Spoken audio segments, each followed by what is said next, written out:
வானவர்கள் மலக்குகள் எந்த அளவிற்கு அழகானவர்கள் என்று சொன்னால், அவர்கள் அழகாக படைக்கப்பட்டவர்கள், ஒளியால் படைக்கப்பட்டவர்கள், அழகானவர்களாக படைக்கப்பட்டவர்கள்.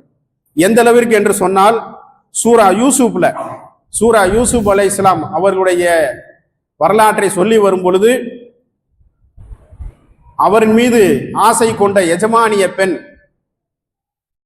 அவருடைய கருத்தை வலியுறுத்துவதற்காக, அதில் நியாயம் இருக்கிறது என்பதனை தெரியப்படுத்துவதற்காக, தன்னை பற்றி யாரெல்லாம் பேசினார்களோ, தன்னுடைய உறவுக்கார பெண், ஊருக்கார பெண் என்று சொல்லக்கூடிய அனைத்து தோழிகளையும், அந்த ஊரில் இருக்கக்கூடிய முக்கியமான பெண்களையும் அழைத்து ஒரு விருந்து வைத்து, அந்த விருந்திலே பல தட்டுக்களை வைத்து, அதில் அந்த ஒவ்வொரு தட்டிலும் கத்தியை வைத்து, இந்த பழங்களை நீங்கள் அறுத்து சாப்பிடுங்கள் என்று சொல்லி, அவர்கள் அறுத்து சாப்பிடும் பொழுது அவர்களுக்கு நேர் எதிராக ஒரு மாடத்திலே யூசுப் அலைஹிஸ்ஸலாம் அவர்களை வந்து அமரச் செய்கிறார்கள்.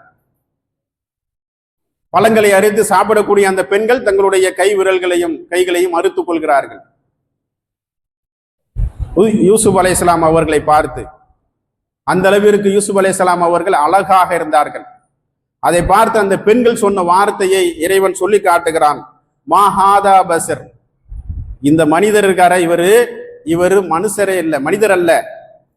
இன் ஹாதா இல்லாமின் மலக்கூன் கரீம் என்று அந்த பெண்கள் சொன்னதாக இறைவன் குர்ஆன் வசனத்தில் சொல்லி காட்டுகிறார்.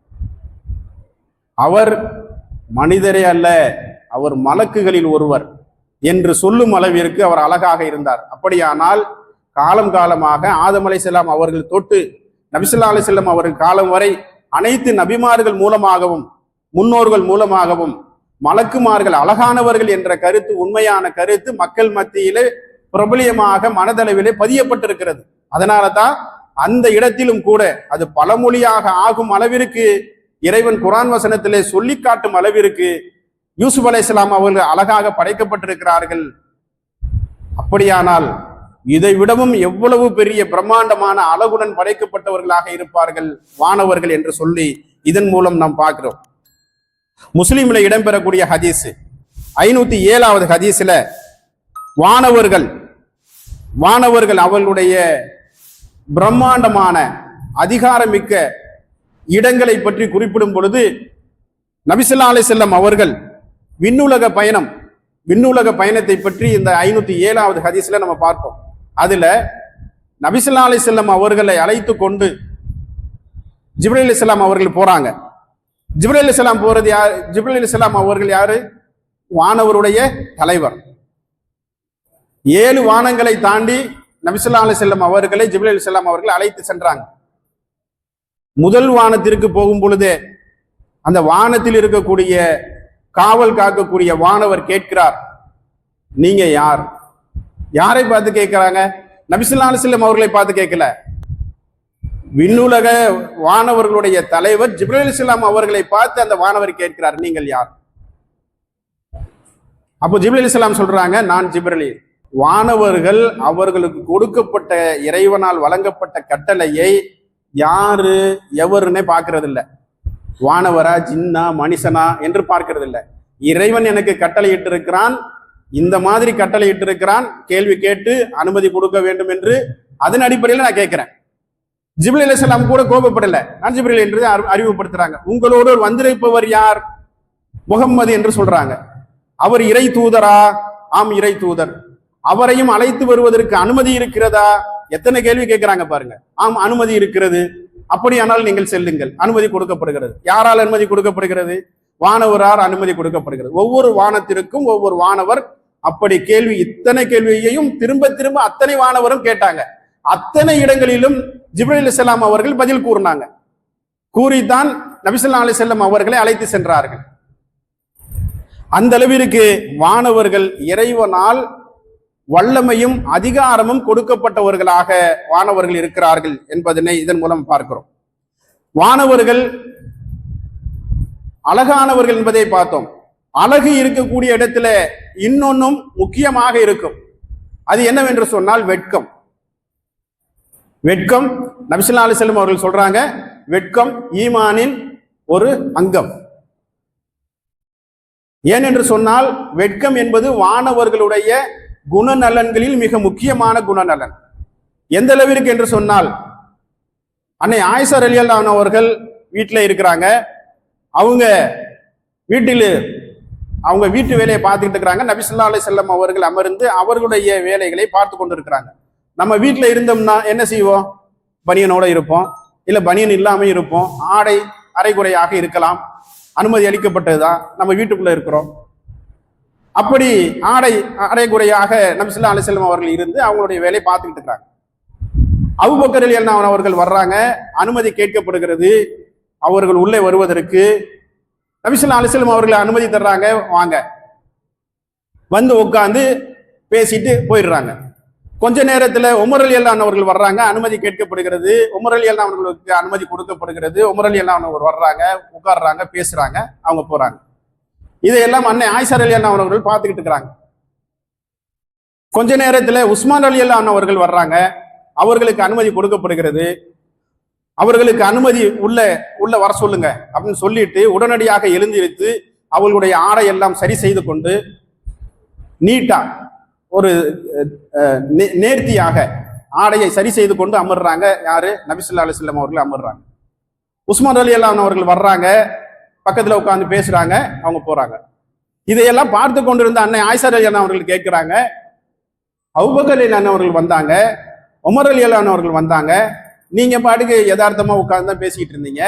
ஆனா உஸ்மான் ரலியல்லாஹு அன்ஹு அவர்கள் வரும்பொழுது மட்டும் உங்களுடைய ஆடையை நேர்த்தியாக்கி விட்டீர்களே, ஏன் அவர்கள் மீது பயமா என்று கேட்கிறாங்க. பயம் இல்ல, அவர்களுடைய குணம் என்ன? நான் இப்படி இருந்தால், நான் இப்படி இருக்கிற பார்த்துட்டு அப்படியே என்னை சந்திக்காமல் பேசாமல் திரும்பி போய் விடுவாரோ என்று சொல்லும் அளவிற்கு அவர் வெட்கமுடையவர். ஒரு ஆம்பளை தான் உட்கார்ந்துருக்க நபி ஸல்லல்லாஹு அலைஹி வஸல்லம் அவர்கள் ஒரு ஆணு தான். ஒரு ஆண் கொஞ்சம் அப்படி ஆடை அரைகுறையாக இருப்பதை கூட வெட்கப்பட்டு கொண்டு திரும்பி விடுவாரோ என்று சொல்லும் அளவிற்கு உஸ்மான் ரலியல்லாஹு அன்ஹு அவர்கள் போயிடுவாங்க. அவங்களுடைய கேரக்டர் அது. இவரை பார்த்து மலக்குகளை வெட்கப்படுவாங்க, அந்த அளவிற்கு இவர் வெட்கமுடையவர் என்று மலக்குமார்களுடைய வெட்கம் என்ற கேரக்டரை இவ்வளவு நேர்த்தியாக இந்த சமூகத்திற்கு எடுத்து சொல்லி இருக்கிறார்கள் நபி ஸல்லல்லாஹு அலைஹி வஸல்லம் அவர்கள். புகாரியில வரக்கூடிய ஹதீஸ் 6362வது ஹதீஸ்ல நம்ம பார்க்கிறோம். நான் ஏற்கனவே சொல்லியிருந்தேன், வானவர்கள் நல்லடியார்கள் சொர்க்கத்திற்கு செல்ல வேண்டும், நரகத்திற்கு சென்று விடவே கூடாது என்பதில ஒவ்வொரு நேரமும், காலையும் மாலையும் மதியமும் ஒவ்வொரு நேரமும் மனிதர்களுடைய ஒவ்வொரு அசைவிலும் இவர் இந்த காரியத்தை செஞ்சிட போயிடக்கூடாது, இவர் செஞ்சுட்டு நரகத்துக்கு போயிடக்கூடாது, இந்த காரியத்தை செய்யணும், இதை செஞ்சுட்டு இவர் சொர்க்கத்துக்கு போகணும் அப்படின்னு ஒவ்வொரு நல்லடியார் விஷயத்திலும் மலக்குமார்கள் மிக துல்லியமாக கண்காணித்து கொண்டே இருக்கிறார்கள். எந்த அளவிற்கு கண்காணிக்கிறார்கள் என்று சொன்னால், ஒரு கெட்ட மனிதன் இருக்கிறான், அவன் கெட்ட எண்ணத்தை வைத்திருக்கிறான், ஏதோ ஒரு கெட்ட காரியத்தை செய்யணும்னு நாடிட்டான், அவன் மனசுல நினைக்கிறான். அப்பொழுது இடது பக்கம் இருக்கக்கூடிய வானவர் தன்னுடைய பேனாவை உயர்த்துகிறார்.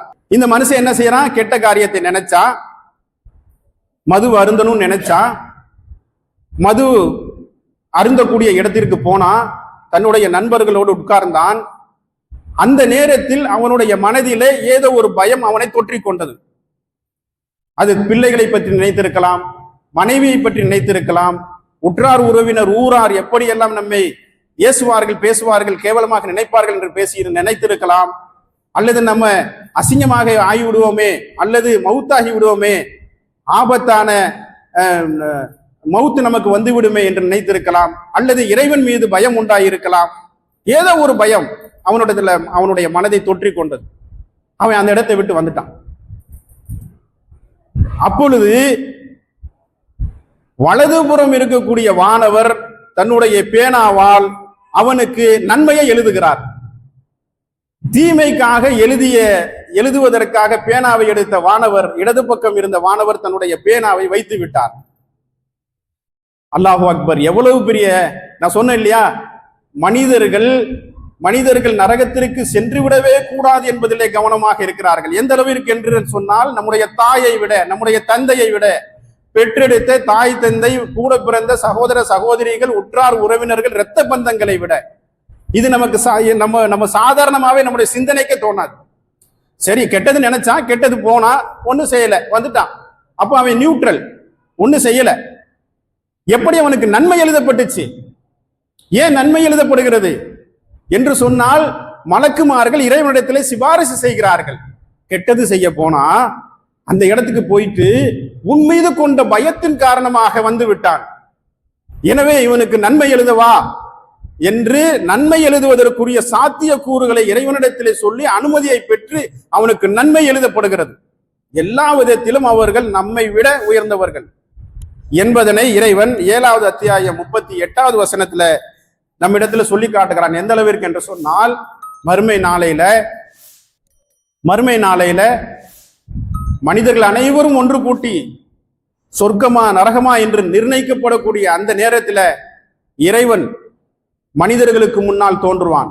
எப்படி தோன்றுவான் என்று சொன்னால், நான் வருவேன் என்று சொல்லல, நான் வரும்போது என்னுடன் யார் வருவார்கள் என்பதனை சொல்லி காட்டுகிறான்.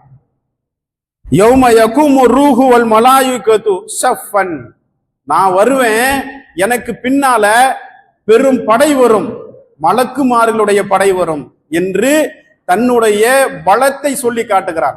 தன்னுடைய பலமாக மலக்குமார்களை சொல்லி காட்டுகிறான். வஜா ரப்புக வல் மலக்கு ஸஃபன் ஸஃபா, அவர்களுடைய படை எப்படியாக இருக்கும் என்று சொன்னால், அணி அணியாக இருக்கும்.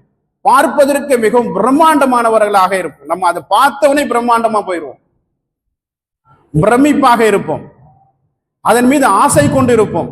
இறைவன் வந்துட்டாயா, நம்மளுக்கு நம்ம தப்பிச்சோம் அப்படின்னு நினைக்கும் அளவிற்கு அவனுடைய பிரம்மாண்டமான என்ட்ரி இருக்கும். அந்த என்ட்ரி யாரோடு இருக்கும் என்று சொன்னால், மலக்குமார்களோடு இருக்கும் என்று இறைவன் சொல்லி காட்டுகிறான். மலக்குமார்கள் அதிகாரமும் வல்லமையும் பெற்றவர்கள் என்பதை நபி ஸல்லல்லாஹு அலைஹி வஸல்லம் அவர்கள் ஒரு முறை சொல்லி காட்டுங்க. என்ன சொன்னாங்க? ஜிப்ரீல் அலைஹிஸ்ஸலாம் அவர்களை நான் 600 இறக்கைகளுடன் பூமிக்கும் வானங்களுக்கும் அடைத்தார் போல பார்த்தேன் என்று நபி ஸல்லல்லாஹு அலைஹி வஸல்லம் அவர்கள் சொல்லி காட்டினாங்க. நரகவாசிகளுடைய வார்த்தைகளை சென்ற ஜும்மாவில் என்ன சொல்லி காட்டு, நரகவாசிகளுடைய வார்த்தைகள் எப்படியாக இருக்கும்? வனாதா மாலிக், யா மாலிகே என்று, மாலிக் என்று சொல்லக்கூடிய நரகத்தினுடைய காவலாளி மாலிக் அலைஹிஸ்ஸலாம் அவர்களை பார்த்து நரகவாசிகள் சொல்லுவார்கள், எங்களை இந்த நரகத்திலே போட்டு அணி நேரமும் உயிர் கொடுத்து எங்களை சாகடிக்க வேண்டாம், எங்களை ஒரே தடியாக மௌத்தாக்கிற சொல்லு, உன்னுடைய இறைவனிடத்துல நீ சொல்லு என்று இறைவன் என்ற சிந்தனையை நேரடியாக கொள்ளாதவர்கள் மாலிக் அலைஹிஸ்ஸலாம் அவர்களிடத்துல சொல்லுவாங்களாம். நீ உன்னுடைய இறைவனிடத்துல சொல்லு, எங்களை ஒரே தடியாக மௌத்தாக்கிற சொல்லு, உயிர் கொடுத்து எங்களை வேதனை செய்ய வேண்டாம் என்று மாலிக் அலைஹிஸ்ஸலாம் அவர்களுடைய வல்லமையை அந்த இடத்திலே நரகவாசிகளுடைய வார்த்தையை கொண்டு இறைவன் சொல்லி காட்டுவான். இதைவிட முக்கியமான ஒரு இடம் என்னவென்று சொன்னால், மறுமை நாளையில சொர்க்கவாசிகள் நரகவாசிகள் என்று தீர்மானிக்கப்பட்டுவிடும். சொர்க்கவாசிகள் சொர்க்கத்திற்கு செல்லுங்கள் என்று அனுமதி அளிக்கப்படும். அல்ல, முதலாவதாக சொர்க்கத்தினுடைய முதலாவது நபராக ஒரு நபர் உள்ளே நுழைவார். அந்த நபர் யார் என்று சொன்னால், யதார்த்தத்தில் யார் போகணும்? ஆதம் அலைஹிஸ்ஸலாம் அவர்கள் தான் முதல் மனிதர் யாரு? ஆதம் அலைஹிஸ்ஸலாம். அப்போ முதலாவதாக சொர்க்கத்திற்கு யார் செல்ல வேண்டும்? ஆதம் அலைஹிஸ்ஸலாம் அவர்கள் செல்ல வேண்டும் யதார்த்தத்தில். அல்லது வேறு யார் செல்ல வேண்டும்? இறைவனுக்கு மிகவும் நெருக்கமான நண்பர் என்று சொல்லக்கூடிய ஹனீஃபா என்று சொல்லப்பட்ட இப்ராஹிம் அலைஹிஸ்ஸலாம் அவர்கள் செல்ல வேண்டும். ஆனால் அந்த பாக்கியத்தை, அந்த அருள் கொடையை இறைவன் யாருக்கு கொடுக்கிறான் என்று சொன்னால், உம்மத்தாருடைய எண்ணிக்கையில் கூடுதலான, சொர்க்கவாசிகளுடைய எண்ணிக்கையில் கூடுதலான முகமது நபி ஸல்லல்லாஹு அலைஹி வஸல்லம் அவர்களுக்கு இறைவன் அந்த பாக்கியத்தை கொடுக்கிறான். முதலாவது நபராக நீங்கள் சொர்க்கத்திற்கு செல்லுங்கள் என்ற அனுமதி கொடுக்கப்படும். இறைவனுடைய அனுமதி கொடுக்கப்படும் என்று சொன்னாலே என்ன ஆகும்? அங்கே வாசல் கதவு திறந்திருக்கும், நேரடியாக சொர்க்கத்திற்கு செல்ல வேண்டும். அப்படி அனுமதி அளிக்கப்பட்ட பொழுதும் கூட சொர்க்கத்தினுடைய வாசலுக்கு செல்வார்கள், கதவு அடைக்கப்பட்டிருக்கும். அதனுடைய காவல் காக்கக்கூடிய ரிதுவான் அலைஹிஸ்ஸலாம் என்று சொல்லக்கூடிய வானவரிடத்திலே சொல்லுவார்கள், வானவரே நீங்கள் இந்த கதவை திறங்கள் என்று. அப்ப திறக்கணும் இல்ல, அப்பயும் திறக்க மாட்டாங்க. நீங்கள் யார்? மன்ஹாதா, நீங்கள் யார்? உங்களுக்கு ஏன்னா கதவை திறக்கணும்? அப்பொழுது நபி ஸல்லல்லாஹு அலைஹி வஸல்லம் அவர்கள் சொல்லுவாங்க, நான் முஹம்மது, எனக்கு இறைவன் முதலாவதாக செல்லுவதற்கு அனுமதி தந்திருக்கிறான். அப்படியா? ஆம், இறைவன் என்னை படைத்து இந்த இடத்திலே காவல் காக்கும் பொழுது எனக்கு சொல்லப்பட்ட கட்டளை முகமது என்ற நபர் வருவார், அவருக்குத்தான் முதலாவதாக இந்த கதவை, சொர்க்கத்தினுடைய கதவை திறக்க வேண்டும் என்று நான் கட்டளையிடப்பட்டிருக்கிறேன். அதன் அடிப்படையில உங்களுக்காக இந்த கதவை திறக்கிறேன், நீங்கள் செல்லுங்கள் என்று அனுமதி அளிக்கப்படும். எந்த அளவிற்கு வல்லமை படைத்தவர்களாக மலக்குமார்கள் இருக்கிறார்கள் என்பதனை நாம் இதன் மூலம் பார்க்கிறோம்.